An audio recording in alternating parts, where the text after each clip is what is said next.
Bismillahirrahmanirrahim. Assalamualaikum warahmatullahi wabarakatuh. Pada kesempatan kali ini saya akan menjelaskan tentang client server dan juga konsep tentang bagaimana hubungan client server pada RPC. Yang pertama kita masuk pada pengertian client server. Client server yaitu konsep arsitektur perangkat lunak atau software yang menghubungkan dua objek berupa sistem client dan sistem server yang berkomunikasi melalui jaringan komputer maupun satu komputer yang sama. Server ini akan menyediakan pengelola aplikasi, data dan keamanan serta data klien. Keamanan data klien. Jenis-jenis dari arsitektur client server terdiri dari 4.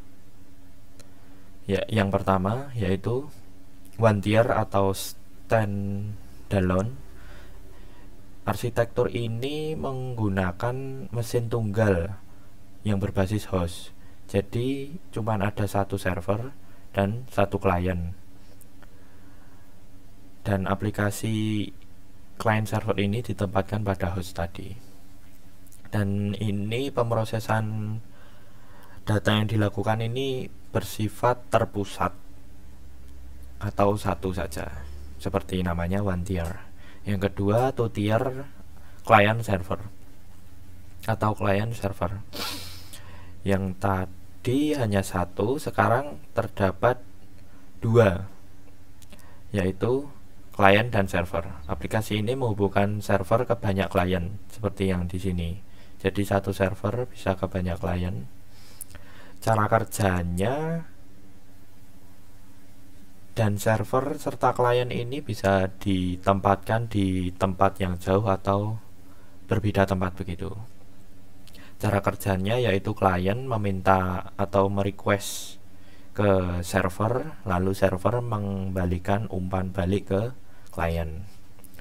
Yang ketiga adalah three tier. Three tier ini sebenarnya adalah pengembangan dari arsitektur yang two tier.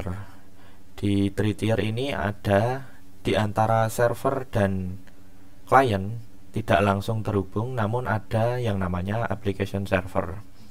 Application server ini berguna untuk menjaga database server agar klien hanya dapat meminta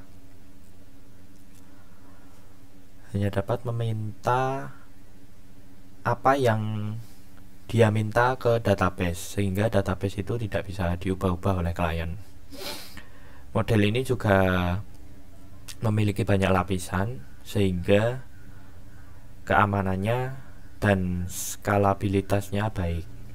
Yang keempat yaitu multi-tier. Multi-tier ini sebenarnya hampir mirip dengan three tier yang menggunakan application server. Namun pada arsitektur ini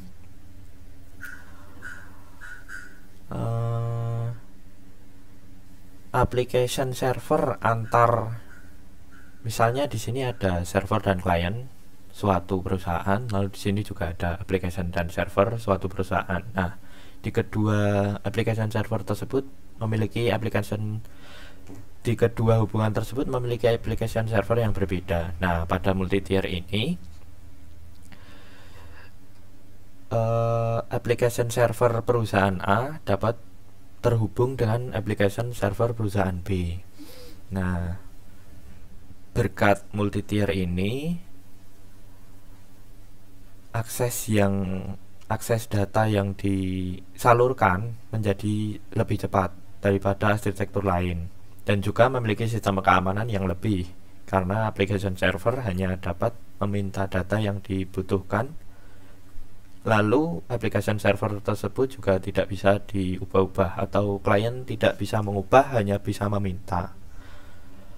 Lalu fungsi client server sendiri adalah mengatur user interface, kemudian menerima sintaks yang diberikan klien atau request, lalu pengaplikasian hingga menghasilkan database dan disimpan ke server. Lalu server merespon database sehingga mengirim balik ke klien begitu. Jadi klien minta, server mendapatkan request, lalu database mengirimkan apa yang di request oleh klien. Selanjutnya kita masuk ke prinsip hubungan klien dan server pada RPC. Di sini sudah terdapat gambar, yaitu di sini klien mesin atau komputer dari klien, lalu di sini server, komputer server. Nah, yang pertama itu prosedur klien memanggil klien stub. Nah, ini klien stub namanya. Klien memanggil prosedur stub lokal. Prosedur stub akan memberikan parameter dalam suatu paket yang akan dikirim ke jaringan. Jaringan ini yang menghubungkan antara server dan klien. Lalu proses ini disebut marshalling. Yang kedua, klien stub membuat pesan dan memanggil OS lokal. Lalu akan dipanggil oleh stub untuk mengirim suatu message ke server. Yang ketiga, OS klien mengirim pesan ke OS remote atau RPC. Kemudian kernel ini akan mengirim message ke sistem remote. Kondisi ini dapat berupa connectionless atau connection oriented. Yang keempat, remote OS memberikan pesan ke server stub. Nah, di sini stub pada sisi server akan melakukan proses unmarshal pada paket yang dikirim pada network.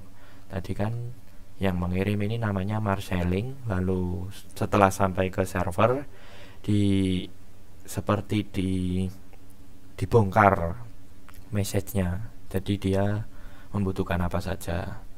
Lalu ini server stub mengunpack parameter-parameter dan memanggil server stub pada server, kemudian mengeksekusi prosedur panggilan lokal. Nah, ini tadi di unpack yang dari klien sehingga dapat dibaca oleh server.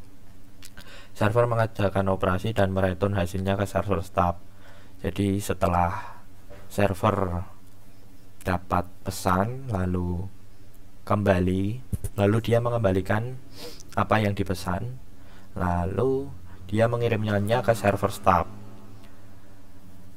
Lalu server stub mempack atau membungkus hasil tersebut, lalu memanggil OS lokal seperti yang tadi. Lalu server akan melakukan proses marshalling seperti yang tadi, lalu mengirimkan message ke jaringan yang menghubungkan antara server dan klien. Lalu OS server mengirim pesan hasil ke klien OS, lalu klien OS memberikan pesan ke klien stub klien membaca message, lalu klien stub mengunpack lagi yang bungkusan tadi dari server, lalu mereturn hasil ke klien.